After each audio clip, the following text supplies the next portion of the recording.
So welcome back to my channel friends और my students. तो part 3 में हमने पढ़ दिया था ह्यूमन ब्रेन और पार्ट 4 में हम ये पढ़ने वाले हैं coordination in plants. Coordination in animals हमारा ख़त्म हो गया था, अब बात ये है coordination in plants. Animals have a nervous system for controlling and coordinating the activities of the body. Animals के पास नर्वस सिस्टम है और एनिमल्स के पास नर्वस सिस्टम है और मसल सिस्टम है, पर प्लांट के पास तो नहीं है ना। But plants have neither a nervous system nor muscles, so how do they respond to stimuli. तो वो कैसे रिस्पॉन्ड करते हैं स्टिमुली को। स्टिमुली मतलब जो एनवायरमेंटल चेंज, एनवायरमेंट में जो कुछ होता है उससे हम स्टिमुली कहते हैं।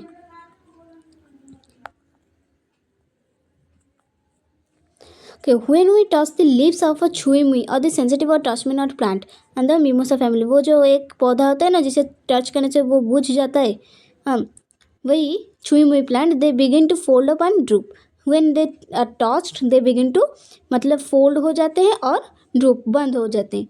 when a seed germinate, but on the other hand ये हो गया एक्टिविटी। दूसरा एक्टिविटी हम लेंगे when a seed germinates। अगर एक सीड जर्मिनेट होता है द रूट गोज डाउन, उसकी जो रूट होती है वो नीचे जाती है and the stem comes up into the air, और जो स्टेम होती है वो ऊपर जाती है। What happens firstly the leaves of the in activity 1, first the leaves of the sensitive plant move very quickly in response to touch. तो touch की रिस्पॉन्स में वो सेंसिटिव प्लांट बहुत जल्दी मुरझा जाता है कि नहीं, बहुत जल्दी मुरझा जाता है। But there is no growth involve in this movement. ये जो मुरझा जाता है इसमें कोई ग्रोथ हो रहा है क्या? नहीं हो रहा है, no growth. On the other hand the directional movement of a seedling is caused by growth. On the other hand जो ये डायरेक्शनल मूवमेंट हो रहा है कि रूट नीचे जा रहा है और स्टेम ऊपर जा रहा है, ये ग्रोथ के कारण होता है। If it is prevented from growing, अगर इसे ग्रोथ होने से रोका जाए तो it will not show any movement, तो ये कोई भी मूवमेंट नहीं दिखाएगा। कौन? Seedling. So plant show 2 different types of movement. तो प्लांट 2 टाइप के मूवमेंट शो करते हैं, 1 डिपेंडेंट ऑन ग्रोथ, एक डिपेंडेंट के ऊपर, एक ग्रोथ के ऊपर डिपेंडेंट होता है एंड द अदर इंडिपेंडेंट और ग्रोथ के ऊपर डिपेंडेंट नहीं होता। तो इसमें जो दोनों केस देखें तो छुई प्लांट जो सेंसिटिव प्लांट वो इंडिपेंडेंट ऑफ ग्रोथ, और जो सीडलिंग है जो डायरेक्शनल मूवमेंट कर रहा है उसे हम डिपेंडेंट ऑन ग्रोथ बोलते हैं। Then immediate response to stimuli, कैसे वो इमीडिएट रिस्पॉन्स करते हैं स्टिमुलस को। Let us think about the first kind of movement such as that of the sensitive plant. Sensitive plant के केस को लेते हैं। Since no growth is involve, जैसे कि यहाँ पर ग्रोथ नहीं इन्वॉल्व नहीं होती है, the plant must actually move its leaves in response to touch. Plant actually move it leaves in response to touch, touch के कारण ही वो मूवमेंट करता है। But there is no nervous tissue, पर उनके तो नर्वस टिश्यू है नहीं, तो वो कैसे इम्पल्स सब लेना देना करते हैं। नॉर एनी मसल टिश्यू, और मसल टिश्यू भी नहीं है। How does the plant detect the touch, कैसे वो टच को डिटेक्ट करते हैं। How do the leaves move in response, और वो जो लीव्स है वो कैसे मूव करते हैं रिस्पॉन्स में, रिस्पॉन्स के तौर पर वो कैसे मूव करते हैं। उनके तो कोई नर्वस टिश्यू या मसल टिश्यू नहीं है। If we think about where exactly the plant is touched and what part of the plant actually moves. Okay, अगर हम सोचेंगे कि एग्जैक्टली प्लांट की मतलब कौन से पोजीशन पर हमने टच किया है और what part of the plant actually moves, और कौन सी पार्ट एक्चुअली मतलब कौन सी पार्ट को हमने टच किया और कौन सी पार्ट एक्चुअली मूव किया है। It is apparent that movement happens at a point different from the point of touch. तो अगर हम यहाँ पर टच करते हैं तो वो different from the point of touch, तो जहाँ पर हम टच करते हैं ये नहीं है कि वहीं पर ही मूवमेंट होगा, ये नहीं, बट डिफरेंट जगह से मूवमेंट होता है। So information that a touch has accrued must be communicated. So information हमें ये क्या मिलती है, that a touch has accrued must be communicated. तो ये जो टच है वो कम्युनिकेशन के जरिए हो रहा है। The plants also use electrical chemical means, तो प्लांट्स क्या यूज करते हैं, electrical chemical means to convey this information from cell to cell. तो ये cell to cell electrical chemical means को यूज करके इंफॉर्मेशन लेना देना करते हैं। But unlike in animals, but animals की तरह नहीं है। There is no specialized tissue in plants for the conduction of information. तो इन्फॉर्मेशन के लिए जैसे हमारे अंदर नर्व सिस्टम है, बट प्लांट्स के अंदर ऐसा कुछ नहीं है। Finally again as in animals, so finally again as in animals, such as in animals some cells must change shape in order for movement to happen। पर सेल्स क्या होते हैं, हमने ये देखा था कि मसल सेल्स कंट्रैक्ट करते हैं, उनमें स्पेशलाइज्ड प्रोटीन्स होती है, वो नर्व इम्पल्स आने से अरेंज होती है, छोटी हो जाती है। तो cells must change shape in order to movement to happen. Movement के लिए सेल्स चेंज होते हैं किसमें, एनिमल्स में, instead of the specialized protein found in animal muscle cells. यही बात मैंने बोली। Plant cells change shape by changing the amount of water. इसमें हमारे एनिमल्स में सेल्स के अरेंजमेंट चेंज होने से हम मूवमेंट होती है, पर plant cells change shape change होती है। बट प्लांट सेल में वो शेप चेंज कैसे होती है, changing the amount of water of in them. उनमें जितने वाटर की अमाउंट को बदल कर वो शेप चेंज करते हैं, रिजल्टिंग इन स्वेलिंग और shrinking, therefore in changing their shapes. Okay, so swelling, अगर पानी का अमाउंट ज़्यादा हो तो स्वेलिंग हो जाता है, अगर पानी का अमाउंट कम हो तो श्रिंकिंग हो जाता है। ओके,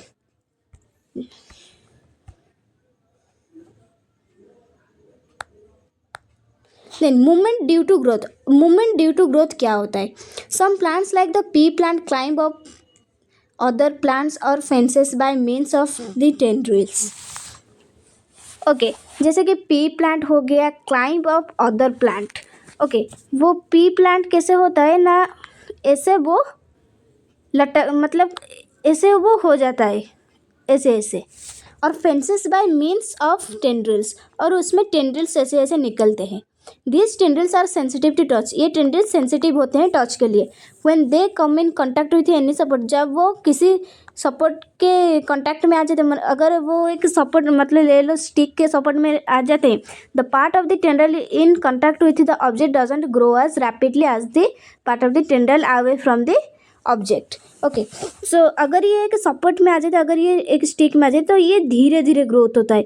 ये इसकी ग्रोथ की स्पीड, ये जब खाली थी विदाउट सपोर्ट की थी, इसमें जो ग्रोथ की स्पीड थी, अगर अब जब वो सपोर्ट में आ गया है, कॉन्ट्रैक्ट में आ गया है, अब इसकी जो स्पीड की ग्रोथ है वो डिफरेंट होंगे।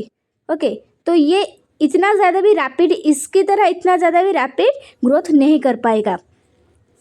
This causes the tendril to circle around the object and thus cling to it. इसीलिए तो वो टेंड्रिल क्या होता है ना, उस सपोर्ट जो हमने स्टिक लिया था उसके अराउंड क्या हो जाता है, सर्कल सर्कल की तरह लग जाता है। More commonly plants respond to stimuli slowly by growing in a particular direction. So plants mostly कैसे स्टिमुली को रेस्पॉन्ड करते हैं, ग्रो के through in a particular direction, एक डायरेक्शन की तरफ वो क्या ग्रोथ होते हैं। Because this growth is directional, because इनकी ग्रोथ डायरेक्शनल होती है, मतलब अगर रूट नीचे जाती है तो स्टेम ऊपर जाती है।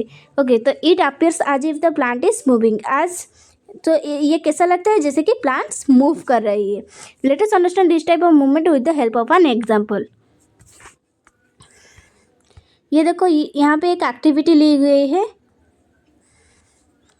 हमें एक पौधा लेना है, पौधा को एक मतलब विंडो की तरफ रख देना है जहाँ से सनलाइट आ रही होगी, और कुछ देर बाद देखना वो पौधा कुछ दिन बाद उस सनलाइट जहाँ से आ रही होगी उसकी तरफ ही मुड़ा हुआ दिखेगा।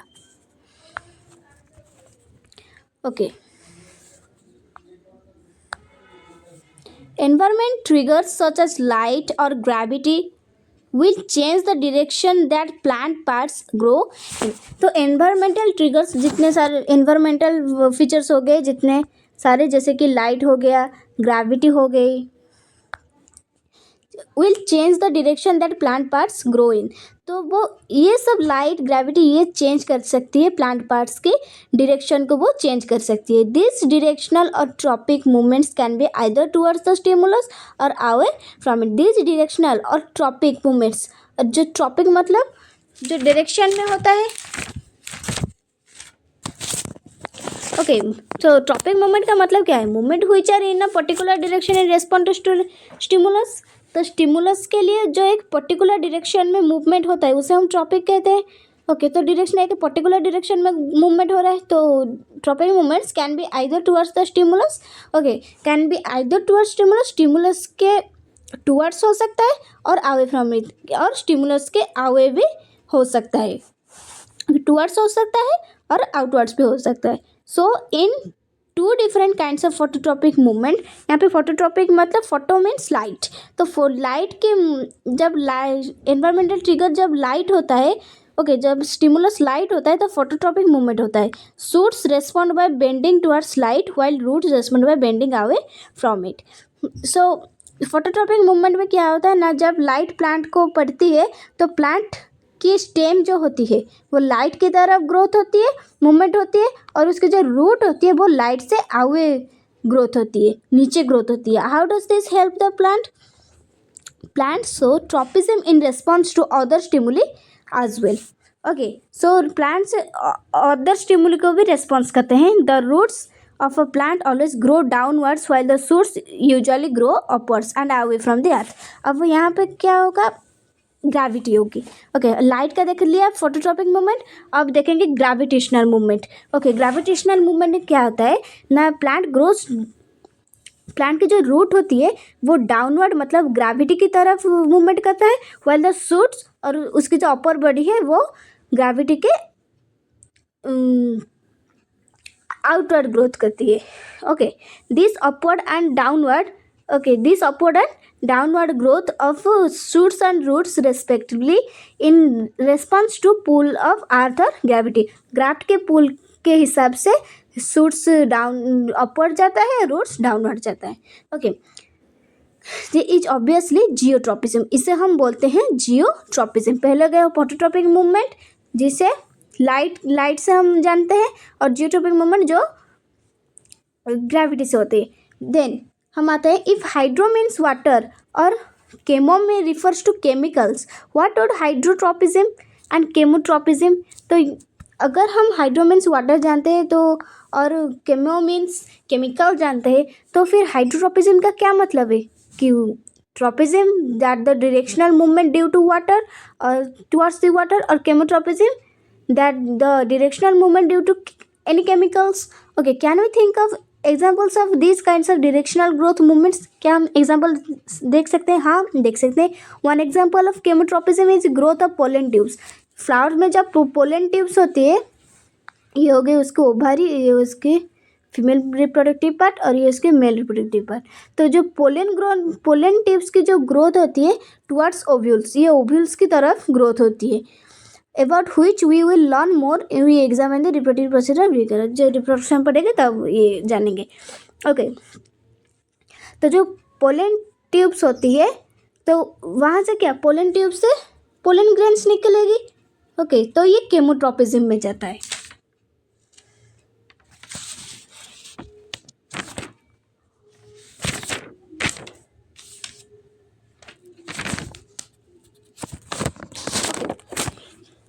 So let us once again think about how information is communicated in the bodies of multicellular organisms।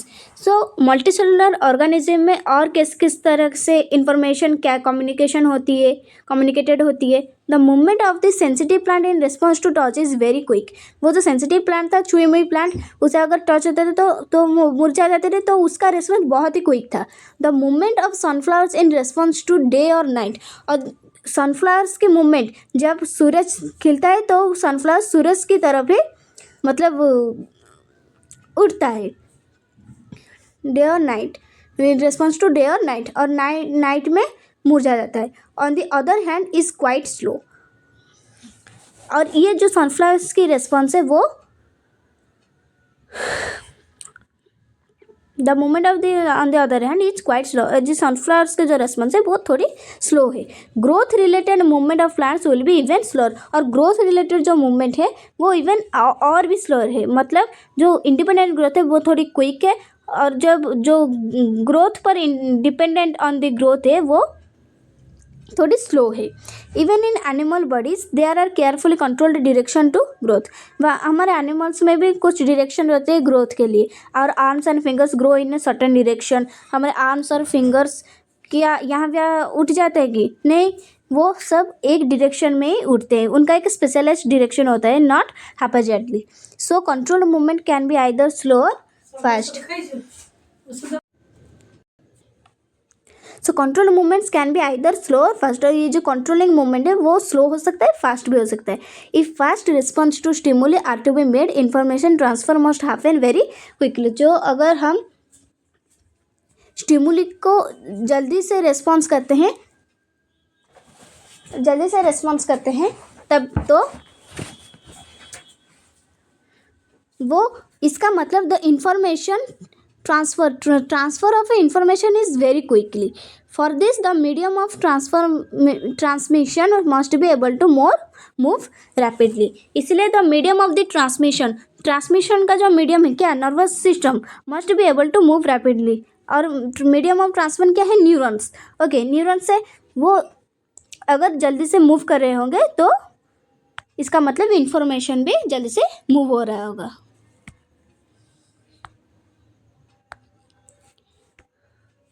Electrical impulses are an excellent means for this. तो इलेक्ट्रिकल इम्पल्सेस इसका एक एक्सीलेंट मीन है, but there are limitation to use the electrical impulse. But there are limitation, हम exam में भी पढ़ सकता है कि what are the limitations of electrical impulses. Firstly they will reach only those cells that are connected to the by nervous tissue. वो सिर्फ वही सेल्स को जाएगी जो नर्वस टिश्यू के साथ कनेक्टेड है। जो नर्वस टिश्यू के साथ कनेक्टेड नहीं है वो वहीं तक नहीं जा पाएगी। जैसे कि अगर पैरालाइज्ड इंसान में देखोगे जो पैरालाइज हो गया होगा, उसमें क्या नर्व सिस्टम काम नहीं कर रहा होगा, इसलिए वो इलेक्ट्रिकल इम्पल्स में नहीं जा रहा होगा, इसलिए वो मूवमेंट नहीं हो पा रहा होगा। Not each and every cell in the animal body. तो सभी सेल को नहीं जाती है, जो सेल्स नर्वस टिश्यू से कनेक्टेड होती है वहीं तक इलेक्ट्रिकल इम्पल्सेस मूव करती है। Secondly, once an electrical impulse is generated in a cell and transmitted, once एक इलेक्ट्रिकल इम्पल्स अगर जनरेट हो गई है इन अ सेल, अगर एक सेल के अंदर जा चुकी है और ट्रांसमिशन इस सेल के अंदर हो चुकी है, the cell will take some time to reset its mechanism before it can generate and transmit a new impulse. Okay, so वो सेल्स थोड़ी टाइम लेती है उस इम्पल्स को रीजनरेट करने के लिए। ओके, उस इम्पल्स को रीजनरेट करने के लिए थोड़ी टाइम लेती है। ओके, और न्यू इम्पल्स बनाती है। In other words, cells can not continuously create and transmit electrical impulses. Cells मतलब कंटिन्यूअसली नहीं कर पाएंगे। Cells can not continuously create and transmit, create नहीं कर पाएंगे और ट्रांसमिट भी नहीं कर पाएंगे electrical impulses. Electrical impulses create जल्दी नहीं कर पाएंगे कंटिन्यूअसली, और ट्रांसमिट भी कंटिन्यूअसली नहीं कर पाएंगे, उन्हें थोड़ी टाइम चाहिए। ओके, मतलब लेने के लिए और न्यू इम्पल्स जनरेट करने के लिए टाइम चाहिए। It is thus no wonder that most multicellular organisms use another means of communication between cells, namely chemical communication. आज they cannot continually create and transmit electrical impulses, so there is another communication between cells, namely chemical communication. अलग एक communication होती है, वो है chemical communication.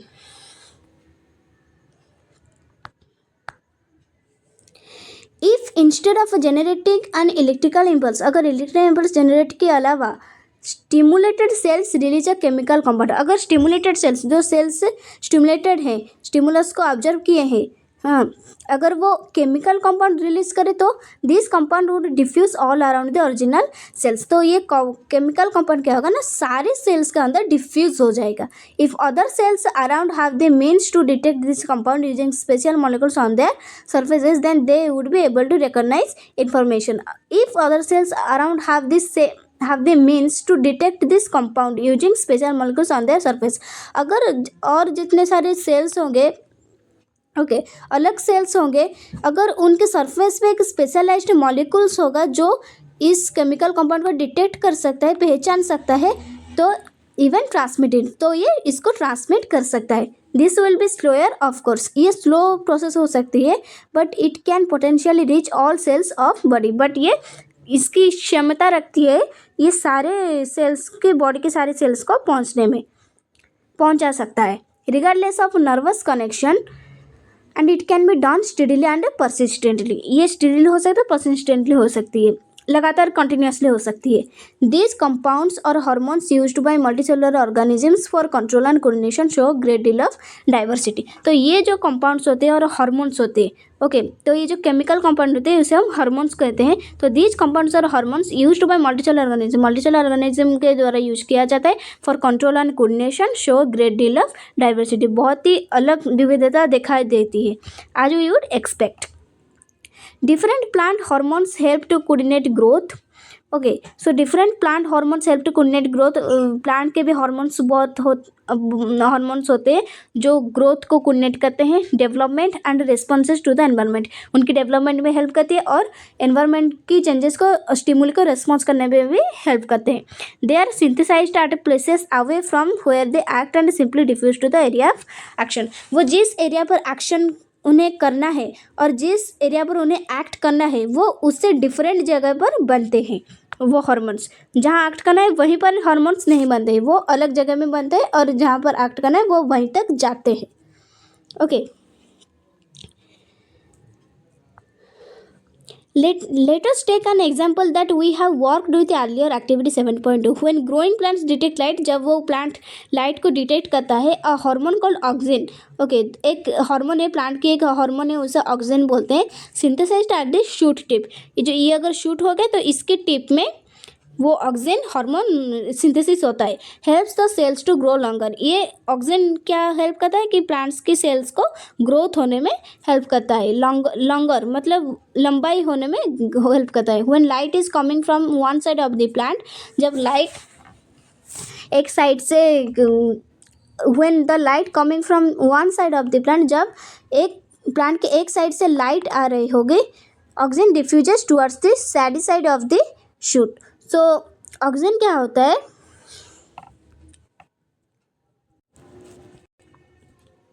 Okay, तो जो auxin होता है वो क्या होता है, synthesize at the shoot tip के शूट टिप में वो सिंथेसाइज होता है, helps the cells to grow longer. When light is coming from one side of the plant, जब एक प्लांट के one side of the plant जब लाइट आती है, auxin diffuses towards the shady side. Shady side अब क्या गई, यहाँ से लाइट हो रही है तो सैडी साइड यहाँ इस साइड हो गई, इस साइड हो गई कि नहीं, तो अगर ये प्लांट हो गया तो इसके साइड ऑक्सिन्स क्या हो गए, डिफ्यूज हो जाएंगे, ओके, और ये बेंड हो जाएगा, diffuse shady sides of this shoot. This concentration of auxin stimulates the cells to grow longer on the shady side, on the side of the shoot which is away from light.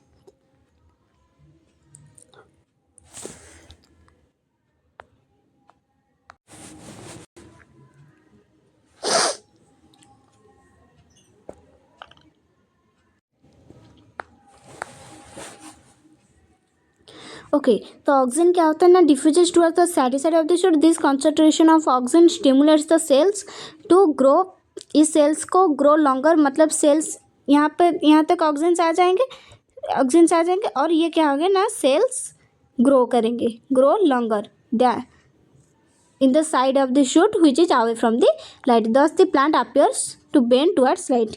Okay, जो होगा कि ये bend हो जाएगा light की तरफ। Another example of plant hormones are gibberellins which like auxins. Okay, तो और एक हार्मोन है, पहले हम पढ़े ऑक्सिन, अनदर है गिबरेलिन्स, वो ऑक्सिन की तरह है, help in growth of stem. और बट गिबरेलिन क्या करता है ना, वो स्टेम की ग्रोथ करता है, स्टेम की ग्रोथ करता है। साइटोकाइनेसिस, और एक हार्मोन आ गया cytokinesis, promote cell division. Cytokinesis cell division कराता है। It is natural then they are present in greater concentration in areas of rapid cell division. जहाँ पे रैपिड सेल डिवीजन हो रहा होगा वहाँ पे higher concentration of cytokinesis present होगा। Society in plants, fruits and seeds, जैसे फ्रूट्स में रैपिड सेल डिवीजन होता है, सीड्स में रैपिड सेल डिवीजन होता है, वहाँ पे साइटोकाइनेसिस हेल्प करता है। These are examples of plant hormones that help in promoting growth. ये ग्रोथ को प्रमोट करते हैं ये सारे हार्मोन, जो क्या होगा, ऑक्सीजन हो गया, गिबरेलिंस हो गया, साइटोकाइनेसिस हो गया. But the plants also need signals to stop growing. पर प्लांट को भी चाहिए ग्रोथ के स्टॉप होने के, हमें भी चाहिए ग्रोथ के स्टॉप होने के. बट प्लांट में एक हार्मोन होता है एब्सिसिक एसिड, उसे हम एब्सिसिक एसिड होता है, is one example of hormone which inhibits growth, जो ग्रोथ को बंद करता है प्लांट्स में. It's effects include wilting of leaves. जब लीव्स गिरता है पेड़ से तो वो क्या इस एब्सिसिक एसिड की वजह से होता है.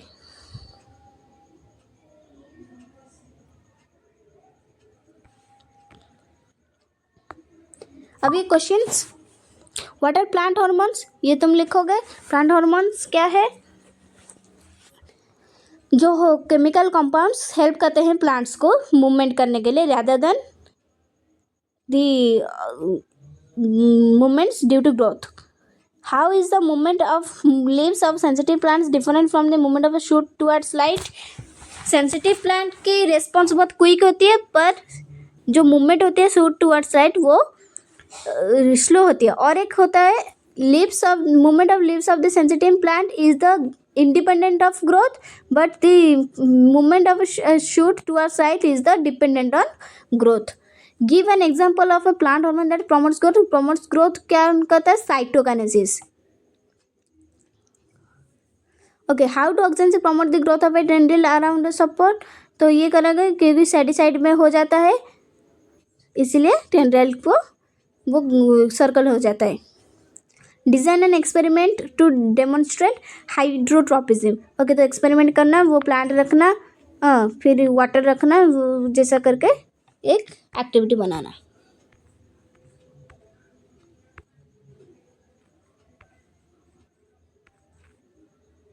सो आज के लिए इतना